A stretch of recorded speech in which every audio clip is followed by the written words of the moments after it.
तो चलिए शुरू करते हैं आज का topic, an essay concerning human understanding which was written by John Locke in 1689।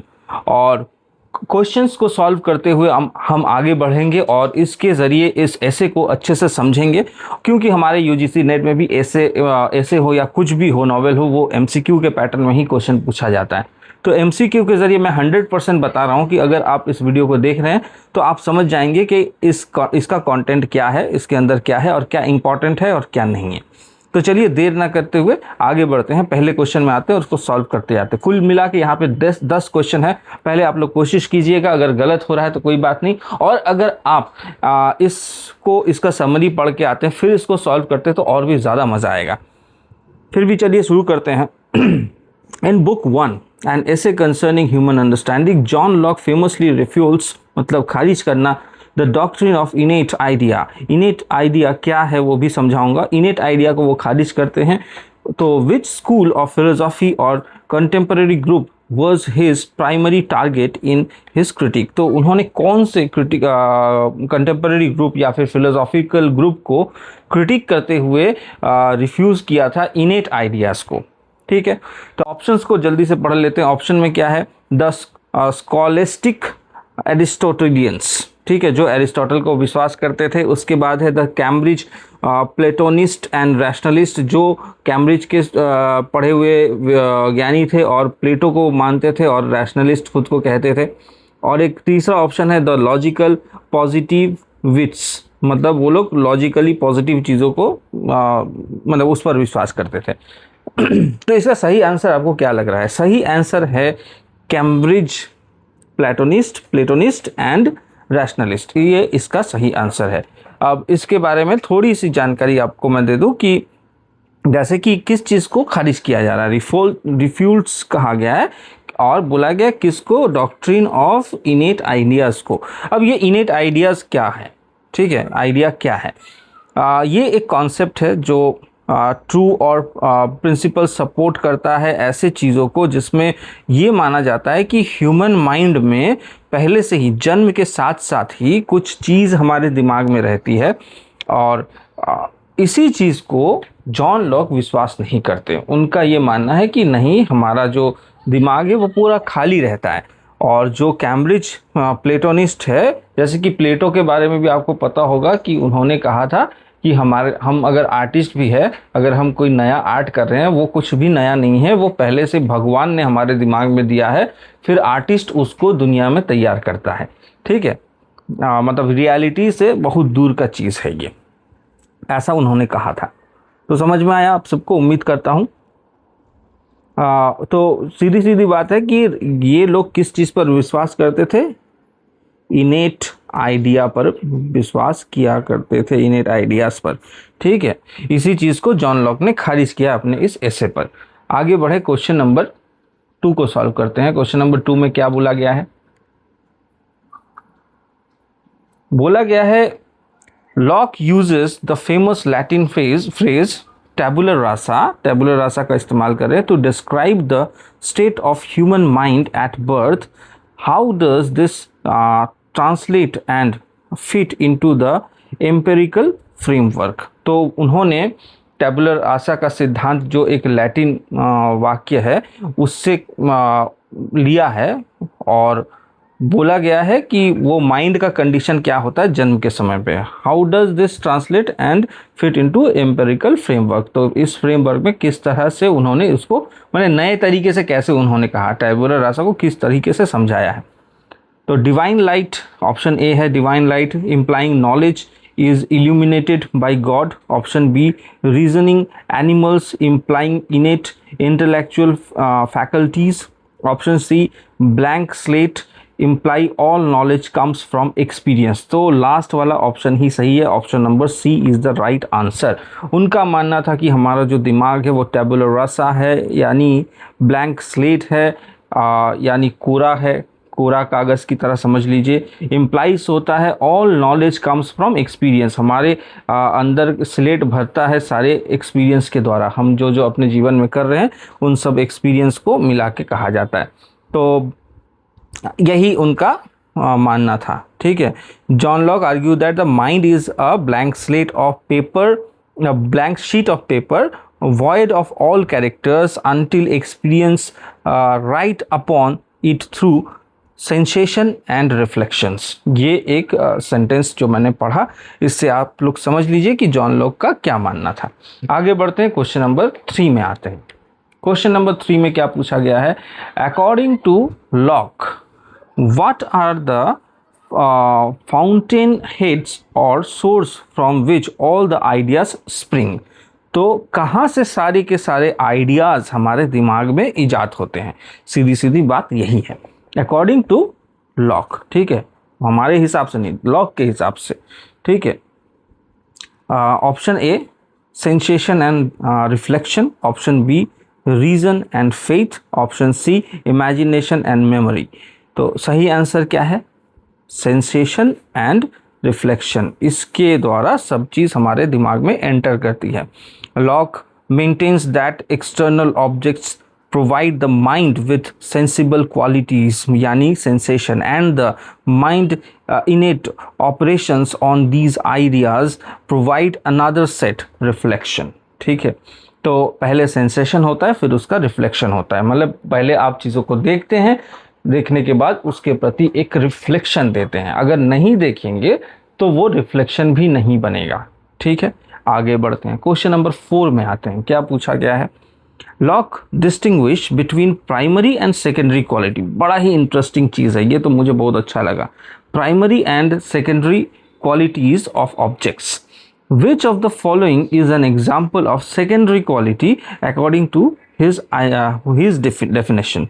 तो सबसे पहली बात है कि प्राइमरी और सेकेंडरी क्वालिटीज़ होती क्या है, ये आपको जानना है। ये आपको शायद पता नहीं हो, मैं बता दे रहा हूँ। और उनके हिसाब से इनमें से कौन सा सेकेंडरी क्वालिटी का एग्जाम्पल है, सेकेंडरी क्वालिटी का एग्जाम्पल है। तो चलो पहले मैं समझा दूँ कि ये क्या है, ठीक है। जैसे कि पिछले वाले क्वेश्चन में इसका लिंक आपको मैं थोड़ा सा समझा देता हूँ किस तरह से बन रहा है। जैसे कि सोच लीजिए जो सेंसेशन है या रिफ्लेक्शन है, दोनों एक तरह के विंडोज़ होते हैं, ठीक है, खिड़कियां हैं। अकॉर्डिंग टू जॉन लॉक ये दोनों विंडोज़ है, ये दोनों विंडोज़ है। अब यहाँ पे जो फिज़िकल कोई भी चीज़ होता है वर्ल्ड का, उसे हम देखते हैं।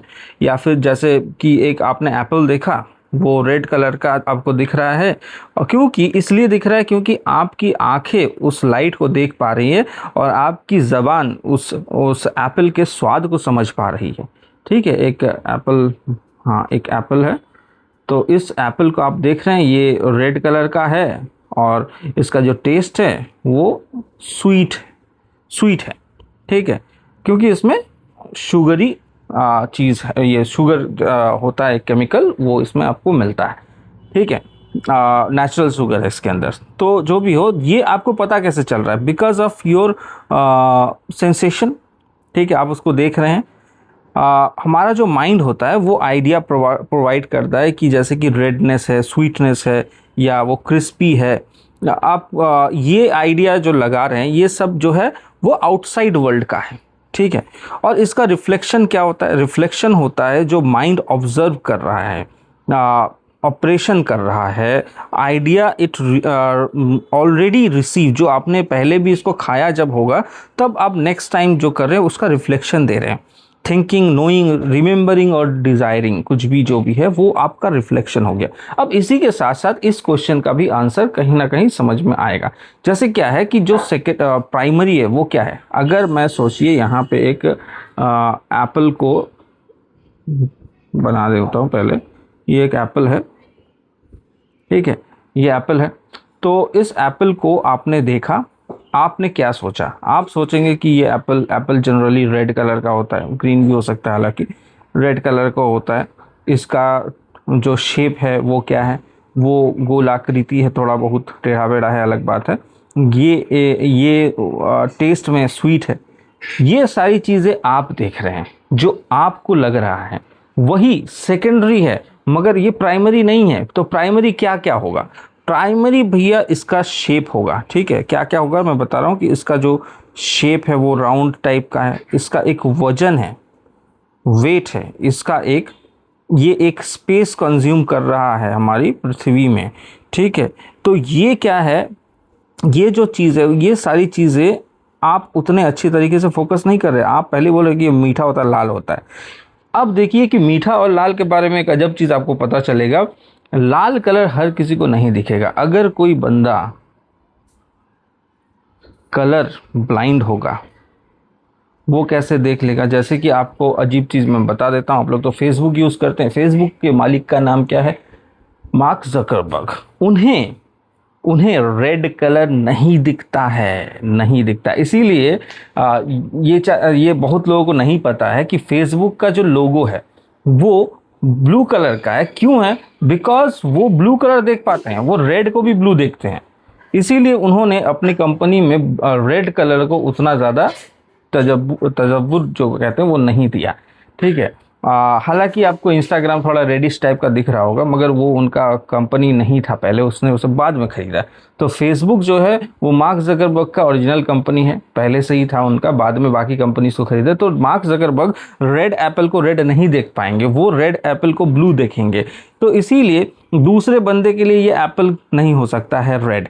या फिर बिल्ली, कुत्ते, इन लोगों का कलर अलग टाइप से उन्हें दिखता है। अगर आप साइंस को अच्छे से पढ़े होंगे तो आपको पता होगा कि उनके जो आई साइट है वो अलग तरीके से देखते हैं। ह्यूमन आईज से बहुत ज़्यादा डिफरेंट है। शेर भी ब्लैक एंड वाइट देखता है, वो धुंधला धुंधला दिखता है उससे।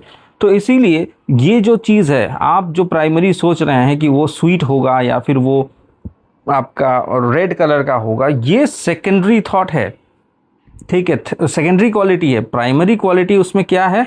प्राइमरी क्वालिटी उसका शेप है, उसका वेट है, उसका स्पेस है, या फिर उसका मास है, ठीक है। आप मास को भी मान सकते हैं कि वो कितना है, मतलब उसने कितना मास अपने अंदर ऑक्युपाई करके रखा है, ठीक है। तो जो आप समझ रहे वो क्या है? वो सेकेंडरी क्वालिटी है। तो देखिए यहाँ पे सेकेंडरी क्वालिटी आपको क्या मिल रहा है? The colour and taste of an apple. देखिए वही मैंने बताया, टेस्ट मतलब स्वीट आएगा और कलर तो रेड है, ठीक है। रेड कलर है और स्वीट उसका टेस्ट है। तो आंसर यही हो गया ना, बाकी पढ़ने की ज़रूरत नहीं है। चलो, तो समझ में आया। अब बोलेंगे कि स्वीट पे क्वेश्चन आपका आ रहा है, स्वीट तो सबके लिए स्वीट होगा। नहीं, ऐसा भी नहीं है। हर जानवर स्वीटनेस को नहीं समझते, हम लोग समझ पा रहे हैं। या फिर आपको भी कभी कभी ऐसा होता है कि टेस्टलेस हो जाता है आपका ज़बान जब आपका तबीयत ख़राब रहता है। जैसे कि सांप हो गए, मेंढक हो गए, ये लोग इन सब टेस्ट को फील ही नहीं कर पाते हैं। तो आपके लिए वो स्वीट है, सबके लिए नहीं है। इसीलिए ये क्या है? ये आपका सेकेंडरी क्वालिटी है, सेकेंडरी क्वालिटी में आता है, ठीक है। मज़ा आया ना इस चीज़ को जान के? आगे बढ़ते हैं, नेक्स्ट क्वेश्चन में आएंगे, क्वेश्चन नंबर 5। क्वेश्चन नंबर 5 में क्या पूछा गया है? How does lock define complex idea? किस तरह से उन्होंने कॉम्प्लेक्स आइडिया को डिफाइन किया है in book 2 of the essay. Book 2 में किस तरह से कॉम्प्लेक्स आइडियाज़ को उन्होंने डिफाइन किया है। तो जिन्होंने पढ़ा है वो सारे ऑप्शंस को पढ़िए, और जिन्होंने नहीं पढ़ा है उनके लिए मैं सिर्फ डायरेक्ट आंसर पे आता हूँ, ठीक है। पॉज कर लीजिए आप बटन और फिर देखिए, आपके लिए सही होगा तब। तो ऑप्शन 5 का आंसर है आइडिया फॉर्म्ड बाय, मतलब option number B, idea formed by the mind actively combining, comparing and abstracting simple ideas। तो यहाँ पे कीवर्ड्स को समझ लीजिए, combining, comparing and abstracting, ये 3 कीवर्ड है, ठीक है। इन चीज़ों को आप अगर ध्यान में रखते हैं कि कॉम्प्लेक्स आइडिया का मतलब वो क्या कहना चाहते हैं, कंबाइन करना, कंपेयर करना और एब्स्ट्रैक्ट सिंपल आइडियाज, इन सब को मिला के उन्होंने कॉम्प्लेक्स आइडिया का कॉन्सेप्ट डिफाइन किया है, ठीक है। जैसे कि कंबाइन मतलब क्या होता है? कंबाइन मतलब होता है कि आपने एप्पल को रेड प्लस राउंड शेप ऐसा मान सकते हैं, तकरीबन राउंड है, और स्वीट जो कि ना प्राइमरी क्वालिटी नहीं है, सेकेंडरी क्वालिटी है, उसको इक्वल्स टू करके बोला कि ये एप्पल है। मगर हर रेड राउंड स्वीट चीज़ एप्पल नहीं है, ठीक है, ये भी ध्यान रखिए। अब कंपेयरिंग क्या होगा? किसी भी 2 चीज़ को कंपेयर करना, ठीक है। जैसे कि एट अ टाइम कंपेयर करना है, टुगेदर लेके सेम टाइम पे विदाउट यूनाइटिंग देम। ठीक है, जैसे कि सोच लीजिए कि आपको बिगर समझने के लिए स्मॉलर को बोलना पड़ता है, फादर और सन का जो कॉम्बिनेशन है उसको समझना पड़ता है।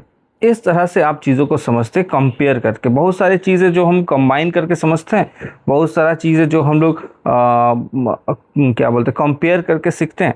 और एब्स्ट्रैक्ट क्या है? Pulling the concept of witnessing away, जो वाइटनेस होता है उसका विटनेस अगर आपको चाहिए तो आप लोग क्या करते हैं कि वाइट को समझाने के लिए क्या करते हैं, एब्स्ट्रैक्ट थिंकिंग को सेपरेट कर देते हैं। ठीक है, separating a specific idea from all other ideas. जैसे अगर आपको वाइट समझाना है, वाइट का मतलब क्या, रिप्रेजेंटेटिव कभी ना कभी चौक भी हम कह सकते हैं, मिल्क को कह सकते हैं, स्नो को वाइट कहा जाता है, स्नो वाइट कहा जाता है जैसे। तो इन सब चीज़ों को समझने के लिए आपको एक एब्स्ट्रैक्ट आइडिया को सामने लाना पड़ेगा, फिर आप उस कलर को समझा पाएंगे। जैसे आपको समझाना है कि वाइट क्या है, तो कैसे समझाएंगे? वही जो आप खुद समझ अभी सोच रहे होंगे कि कैसे मैं समझाऊं वाइट को, तो वही एब्स्ट्रैक्ट आइडियाज है। इन सब चीज़ों को मिला के कॉम्प्लेक्स आइडिया उन्होंने कहा है। आगे बढ़ते हैं, क्वेश्चन नंबर 6 में आते हैं। क्वेश्चन नंबर 6 में क्या कहा गया है? बड़ा क्वेश्चन है। क्वेश्चन नंबर 6, हाँ, in book 3 which is highly significant for literary theory and linguistics, Locke shift his focus to language. What is his central thesis regarding the relationship between word and things? तो देखिए question में क्या क्या पूछा गया है। पूछा जा रहा है कि बुक 3 जो है, ठीक है, book 3 which is highly significant for literary theory के लिए सिग्निफिकेंट है एंड लिंग्विस्टिक के लिए भी इंपॉर्टेंट है। तो बुक 3 से भी क्वेश्चन आ सकता है कि बुक 3 में क्या है, तो आप लोग को ध्यान में रखना होगा लिटरेरी थ्योरी है और साथ ही साथ लिंग्विस्टिक्स के बारे में बोला गया है। But Locke shift his focus to language, मगर वो लैंग्वेज में फोकस करते हैं। What is the central thesis regarding relationship with word and things? ठीक है, वर्ड और थिंग्स के बीच क्या रिलेशनशिप है ये पूछा गया है। तो आप लोगों ने अगर पढ़ा है, फिर से मैं कहूँगा उनके लिए ऑप्शन पढ़िए पॉज करके, और बाकियों के लिए मैं डायरेक्ट आंसर में आ जाता हूँ। आंसर है इसका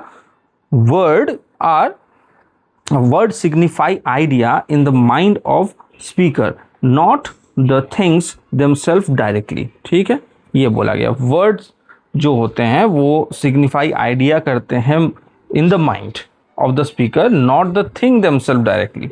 ठीक है, वर्ड घुसते हैं आपके दिमाग में, डायरेक्ट कोई सामान नहीं आ रहा है। ठीक है, ऐसा कहा गया है।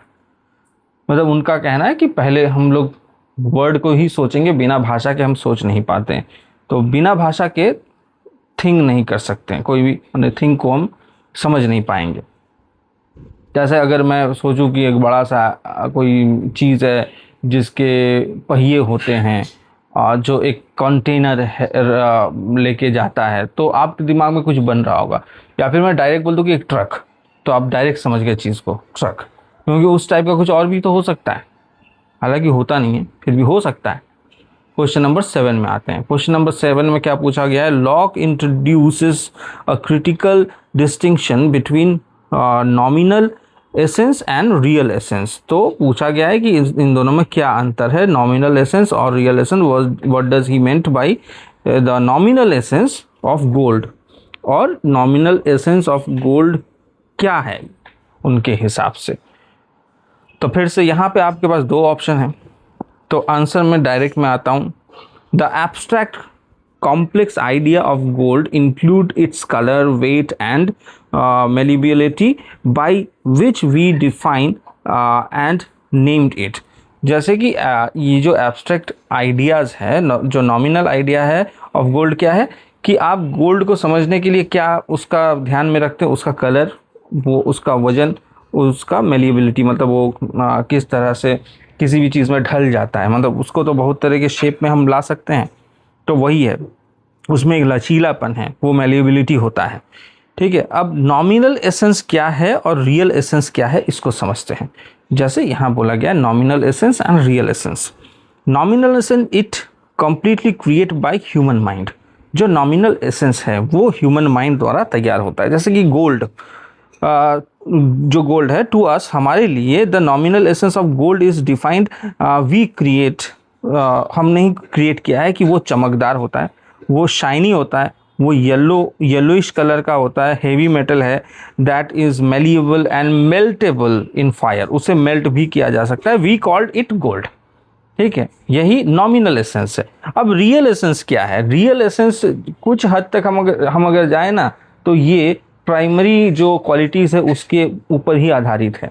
ठीक है, जो हम लोग समझ रहे हैं वो नॉमिनल एसेंस है। रियल एसेंस उसका ये है कि वो एक गोल्ड एक मेटल है जो जिसके अंदर 79 आपके प्रोटॉन्स होते हैं। ठीक है, ये मैं जस्ट समझाने के लिए आपको बोल रहा हूँ। ठीक है, इतना सारा प्रोटॉन आपको दिखता है और उसका स्पेसिफिक एटॉमिक स्ट्रक्चर होता है। कॉज द गोल्ड इस जिसकी वजह से गोल्ड का एक जो कलर है वो येलो दिखता है। तो गोल्ड का कलर येलोइश इसलिए दिख रहा है क्योंकि उसमें कुछ साइंटिफिक मैटर है जिसकी वजह से वो येलोइश हो रहा है। सिल्वर अलग कलर का सफ़ेद रंग का चमकीला दिखता है, वो हेवी है, या फिर मेलिएबल इसलिए है क्योंकि उसकी कुछ विशेष क्वालिटीज़ है जो हम लोग केमिस्ट्री में पढ़ते हैं। ठीक है, वो सब चीज़ जो है वो उसका रियल एसेंस है। अगर उसको केमिस्ट्री फिजिक्स के नज़रिए से अगर देखें तो वो रियल एसेंस है। और जो हम समझ रहे हैं, जो साधारण की एक पीला चमकीला कोई धातु है जो चमकदार है, जो बहुत सारा शेप ले सकता है, वो पिघल सकता है, अलग अलग ढांचे में डाल के हम उसको बना सकते हैं, गोल्ड चेन बना सकते हैं, रिंग बना सकते हैं, अंगूठी, कुछ भी बनाएं। ठीक है, ये सब जो हम समझ रहे हैं वो नॉमिनल एसेंस में आता है। ठीक है, आगे बढ़ते हैं, क्वेश्चन नंबर 8 में आते हैं। क्या पूछा गया है? What is locks criteria for personal identity which he discusses in chapter 27 book 2। ठीक है, चैप्टर 27 बुक 2 में उन्होंने क्या खास बात कही है? आप लोग सोच रहे होंगे कि इतना सारा चैप्टर है। भाई आपको उतना सोचना नहीं है, जो इंपॉर्टेंट होता है ना वही मैं उठा के लाया हूँ। ठीक है, तो इसका मतलब कि चैप्टर 27 इंपॉर्टेंट है। ठीक है, तो क्या पूछा गया है कि पर्सनल आइडेंटिटी का क्राइटेरिया क्या होता है, विच ही डिस्कस इन चैप्टर 27। ठीक है, तो आप समझ लीजिए बस पर्सनल आइडेंटिटी क्या होता है। आप लोग फिलोसॉफी का एग्ज़ाम नहीं दे रहे हैं, ये ध्यान में रखिए। ठीक है, आप लोग एग्ज़ाम दे रहे हैं नॉट ऑफ फिलोसॉफी बट किस चीज़ का? इंग्लिश का दे रहे हैं। तो ध्यान में इसी चीज़ को रखिए जो हमारे लिए इम्पोर्टेंट है। ठीक है, तो इसका आंसर क्या है? फिर से मैं कहूँगा, जिन्होंने पढ़ लिया तो अच्छी बात है, जिन्होंने नहीं पढ़ा उसके लिए मैं जवाब दूंगा और आप लोग पॉज कीजिए जिनको पता है। तो इसका ऑप्शन है the continuity of consciousness and memory. तो ये ऑप्शन ए इसका right answer, the continuity of consciousness and memory. Same person today as you were 5 years ago is not your physical body or an immortal soul but your memory and self awareness। तो आप जो आज से 5 साल पहले थे, ठीक है, 5 साल पहले, 5 years ago आप क्या थे? आप शारीरिक रूप से शायद बदल सकते हैं, मगर आपका जो कॉन्शियसनेस है और मेमोरी है वही आपको आप बनाए रखता है। ठीक है, आप नहीं तो आप है नहीं, कोई और है एक्चुअली। जैसे कि कुछ कुछ सूत्रों में कहा गया है, कुछ कुछ फिलोसॉफर्स ने कहा, या कहीं मैंने सुना था कि 7 साल में हम लोग बदल जाते हैं, हमारे चेहरे में भी बदलाव आ जाता है, हमारे दिमाग में भी बदलाव आता है। हालांकि हम लोग नए नए चीज़ों को सीख रहे होते हैं। जैसे कि अगर आप लोग पढ़ाई कर रहे हैं 7 सालों पहले, आप जाइए 7 साल पहले जाइए और देखिए कि आपके पास कितना नॉलेज था और आज कितना नॉलेज है। इन दोनों में अंतर आपको ज़रूर दिखेगा, बट आपका जो मेमोरी है वो आपको बनाए रखा हुआ है कि आपका नाम ये है, आपकी आइडेंटिटी क्या है, वो मेमोरी ने स्टोर करके रखा है और आपके कॉन्शियसनेस ने आपके अंदर स्टोर करके रखा है। यही चीज़ है जो आपको आप बनाए रखता है, या मैं को मैं बनाए रखता है। ठीक है, आगे बढ़ते हैं, क्वेश्चन नंबर 9 में आएंगे। तो क्वेश्चन नंबर 9 में क्या पूछा गया है? In book 4 Locke discusses the degree of knowledge. तो डिग्री ऑफ नॉलेज के बारे में डिस्कस कर रहे हैं। Which degree of knowledge does consider to be the most certain requiring no intermediatory ideas. ठीक है, इसमें बोला है कौन से में इंटरमीडिएटरी आइडियाज की जरूरत नहीं पड़ती है। ठीक है, अब पहली बात है कि ये डिग्री ऑफ नॉलेज क्या है। ठीक है, डिग्री ऑफ नॉलेज क्या है ये जान लेते हैं। डिग्री ऑफ नॉलेज, उन्होंने 3 डिग्रीज की बात कही थी, 3 टाइप्स ऑफ डिग्री उन्होंने इनकी बात की थी। अब 3 डिग्री क्या क्या है, देखिए ऑप्शन में आपको कुछ डिग्रीज दिख रही हैं, तो हम ऑप्शन में नहीं जाके चीज़ों को समझने की कोशिश करते हैं कि यहाँ पे उन्होंने सेंसिटिव डिग्री की बात की है, उन्होंने डेमोन्स्ट्रेटिव डिग्री की बात की, नॉलेज की बात की है, डिग्री नहीं, डिग्री ऑफ नॉलेज है ये, पर मतलब एक है सेंसिटिव, एक है डेमोन्स्ट्रेटिव, और एक तीसरा जो है वो इंट्यूटिव है।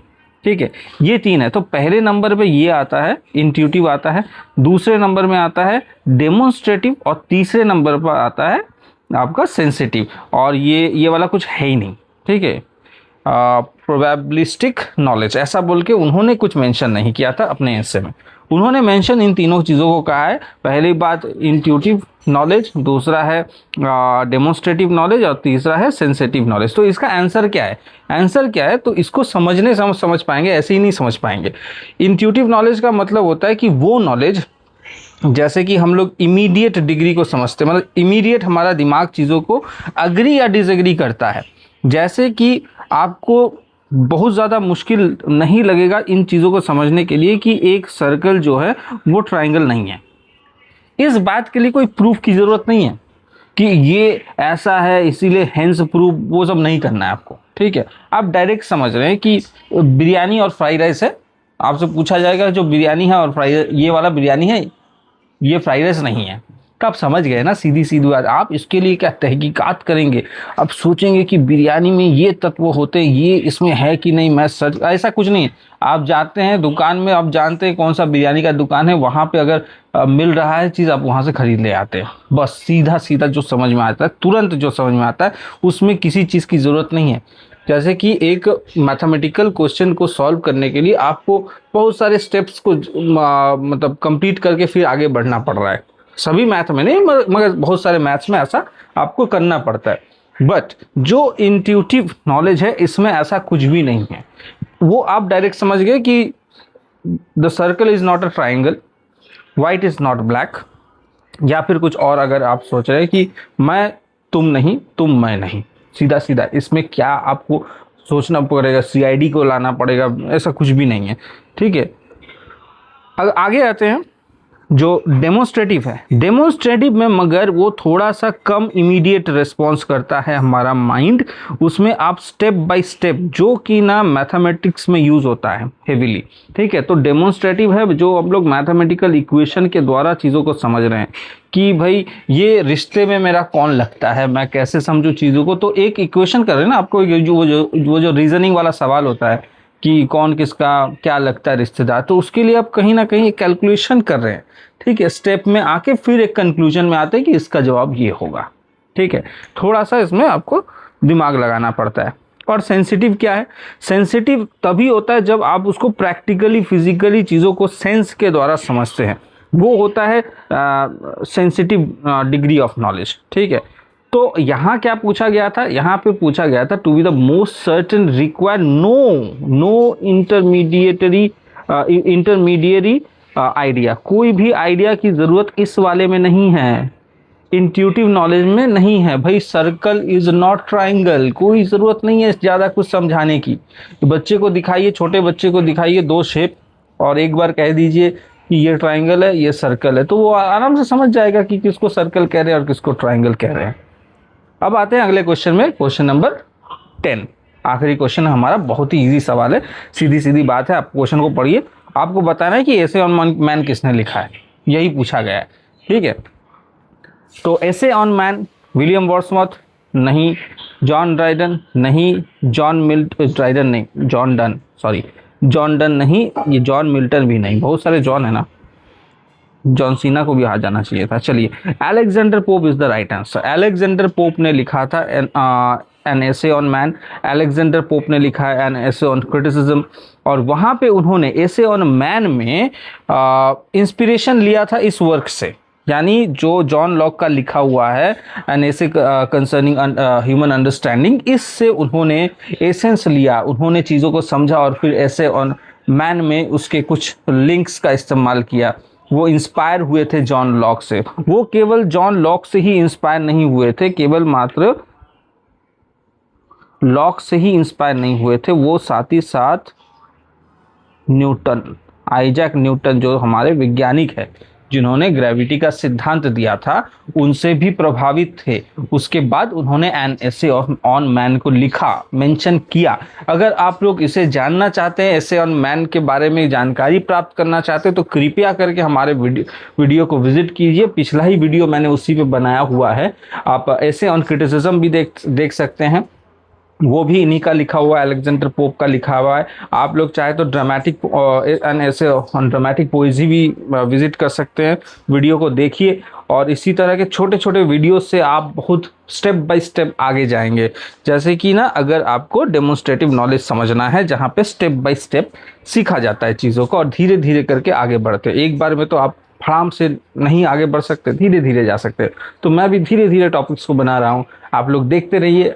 अगर पसंद आता है मेरे चैनल को शेयर भी कर दीजिए, और कुछ ना कर पाए तो एक लाइक कर दीजिएगा, और कमेंट हो सके तो कर सकते हैं। तो मिलते हैं अगले वीडियो में, तब तक के लिए धन्यवाद।